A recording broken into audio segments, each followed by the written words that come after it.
Hello students, in continuity of chapter 11 Biotechnology Principles and Processes. In this lecture we are going to study about processes of recombinant DNA technology. Now you are already aware about principles of biotechnology as well as tools of recombinant DNA technology. Now let's discuss about processes of recombinant DNA technology. Recombinant DNA technology involves several steps in specific sequence, and these main steps, important steps which are included in processes of recombinant DNA technology, they are: first, isolation of DNA; second, fragmentation of DNA by restriction endonuclease; third, isolation of a desired DNA fragment; then fourth, ligation of the DNA fragment into vector; fifth one, transforming the recombinant DNA into the host; next one, sixth one, is culturing the host cells in a medium at large scale; and last one, seventh, that is extraction of the desired product. So we can understand these are main steps involved in processes of recombinant DNA technology. Now let's discuss about each and every steps in detail.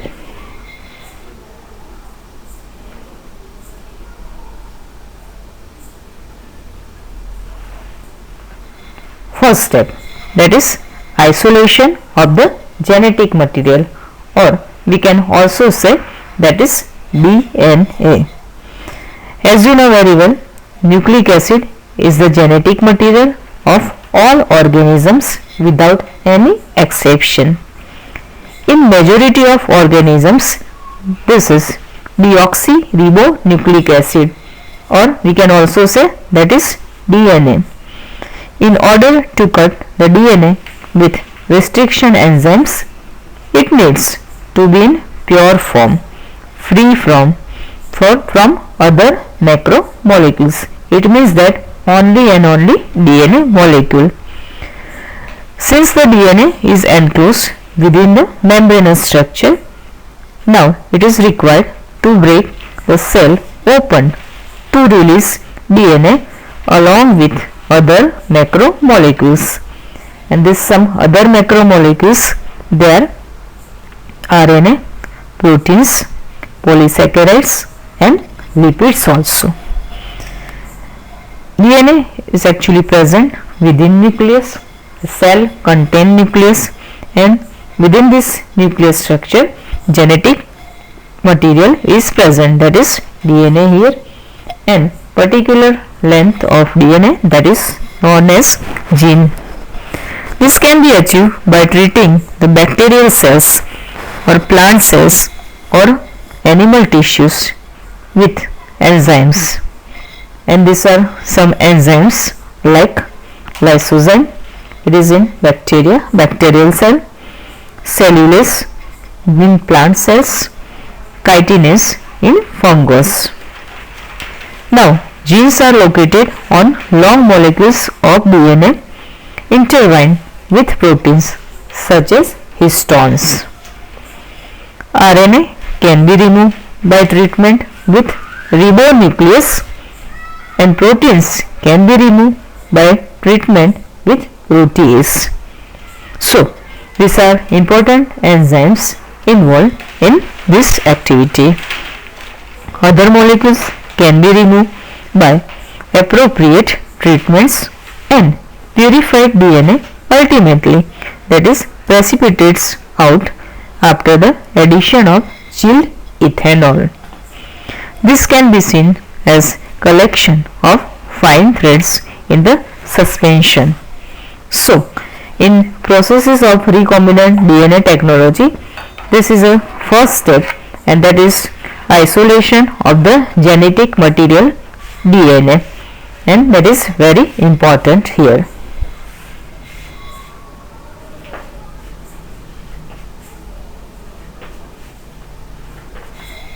second step, and that is cutting of DNA at specific location. Restriction enzyme digestions are performed by incubating purified DNA molecules with the restriction enzyme at the optimal condition for that specific enzyme. Agarose gel electrophoresis is employed to check the progression of a restriction enzyme digestion. This technology is very useful here. DNA is a negatively charged molecule and it moves towards the positive electrode, that is anode. The process is repeated with the vector DNA also. Joining of DNA involves several processes. After having cut the source DNA as well as the vector DNA with a specific restriction enzyme, the cutout gene of interest from the source DNA and the cut vector with space are mixed and ligase is added. This results in the preparation of recombinant DNA.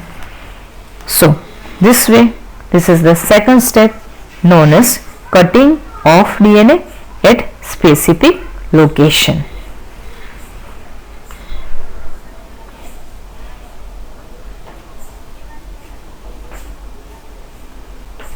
Third step, that is amplification of gene of interest using PCR. It means that polymerase chain reaction. This PCR stands for polymerase chain reaction. In this reaction, multiple copies of the gene, that is DNA or gene of interest, is synthesized in vitro using two sets of primers. Primers means small chemically synthesized oligonucleotides that are complementary to the regions of DNA and the enzyme DNA polymerase. So this way PCR means polymerase chain reaction is carried out in this step.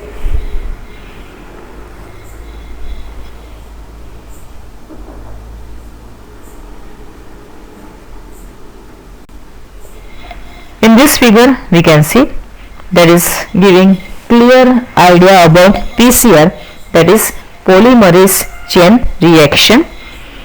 Each cycle is having 3 steps.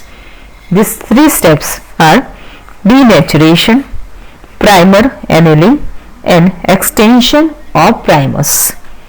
As you can see in this figure also, you can see the fragment or cut piece of DNA, complementary chain to each other, region to be amplified, then heating process, after that some other processes, DNA polymerase is introduced and 30 cycles.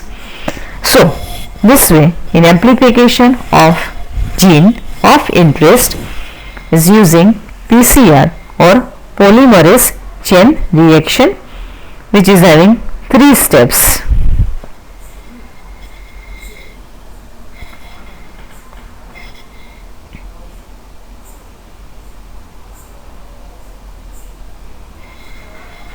Now let's discuss in detail about PCR, polymerase chain reaction. Here 3 steps are involved. First one is denaturation, second primer annealing and third one is extension of primers. The enzyme extends the primers using the nucleotides provided in the reaction and the genomic DNA as template. If the process of replication of DNA is repeated many times, the segment of DNA can be amplified to approximately billion times. Just imagine billion times. It means 1 billion copies are made here. Such repeated amplification is achieved by the use of a thermostable DNA polymerase that is isolated from a bacterium and that is known as Thermus aquaticus. which remain active during the high temperature induce denaturation of double-stranded DNA. Now this way the amplified fragment, if desired, can now be used to ligate with a vector for further cloning process. So this way, in third step of this process, amplification of gene of interest using PCR polymerase chain reaction is carried out.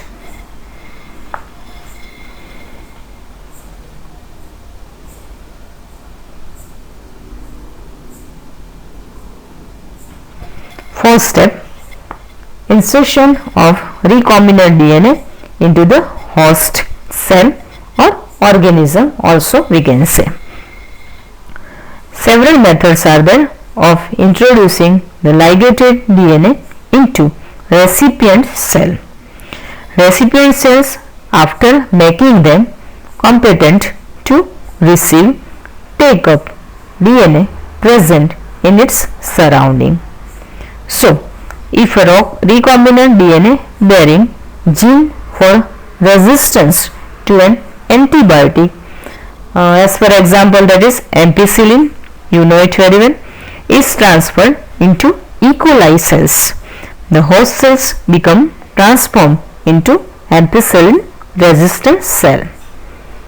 If we spread the transformed cell on agar plates containing ampicillin only, transforms will grow. Untransformed recipient cell will die. Since due to ampicillin resistance gene, one is able to select a transformed cell in the presence of ampicillin. Here the ampicillin resistance gene in this case is called a selectable marker. So, in fourth step of processes of recombinant DNA technology, by using this technique, insertion of recombinant DNA into the host cell or organism, it can be achieved.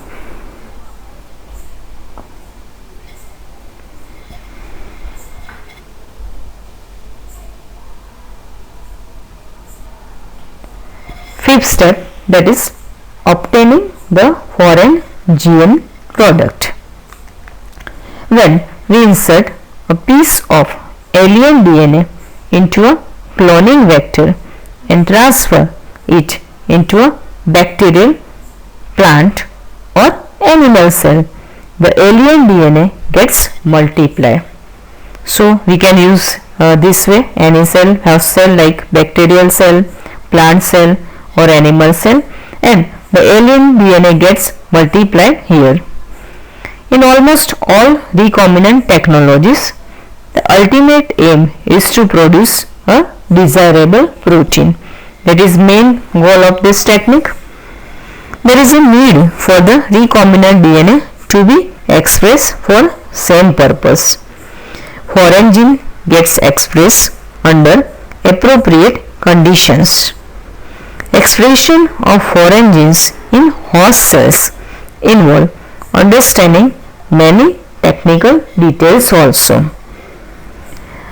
After having cloning technology, the gene of interest, and having optimized the conditions to induce the expression of the target protein, one has to consider producing it on a large scale. Now, one question, can you think of any reason why there is a need for large scale production? Just find out it yourself. Try to do it. If any protein encoding gene is expressed in a heterologous host, it is known as recombinant protein. Cells harboring clone genes of interest may be grown on a small scale in the laboratory also. Cultures may be used for extracting the desired protein and then purifying it by using different separation techniques. Cells can also be multiplied in a continuous culture system wherein the used medium is drained out from one side while fresh medium is added from the other to maintain the cells in their physiologically.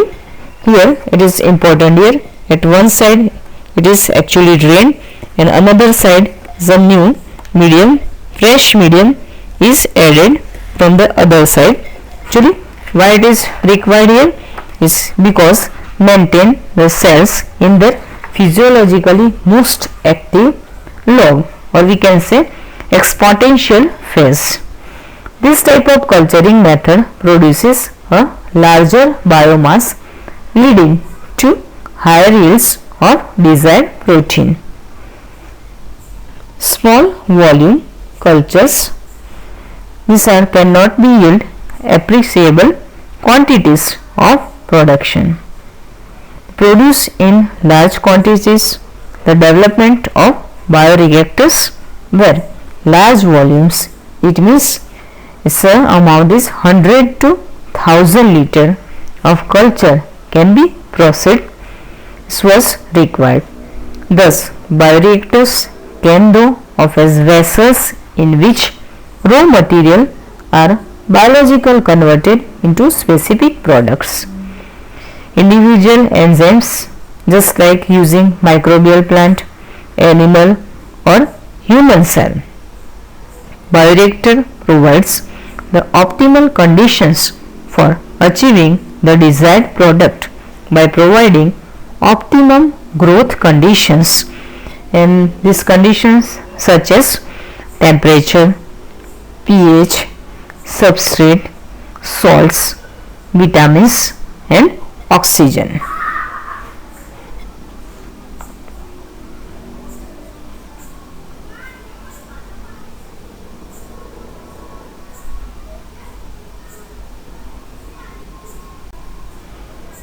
In this figure you can see the arrangement of bioreactors.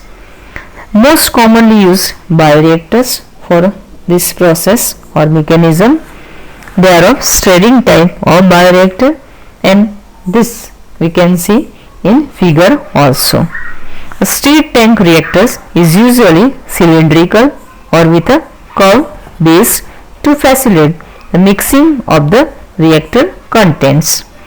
The stirrer facilitates even mixing and oxygen availability throughout the bioreactor. For same purpose, here you can see in this figure various arrangements are there. Alternatively, air can be bubbled through the reactor. If you look at the figure closely, you can see here the bioreactor has an agitator system, the oxygen delivery system and a foam control system, a temperature control system, pH control system and sampling pods, so that small volumes of the culture can be withdrawn periodically. So this way, in this step, for large production of this purpose, various type of vessels, bioreactors are used, and in this figure you can see, you can study some commonly used bioreactors, and they are generally of stirring type of bioreactors. By using this technique, actually this obtaining of the foreign gene product is achieved.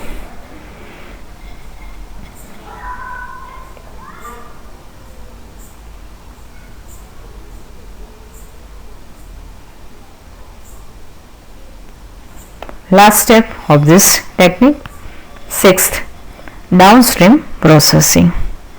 After completion of biosynthetic stage, product has to be subjected through a series of processes before it is ready for marketing as a finished product.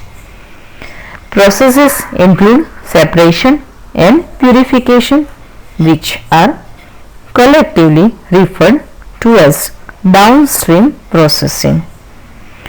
Product has to be formulated with suitable preservatives.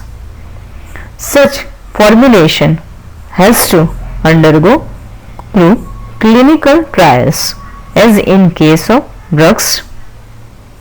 Strict quality control testing for each product is also required here. The downstream processing and quality control testing vary from product to product here.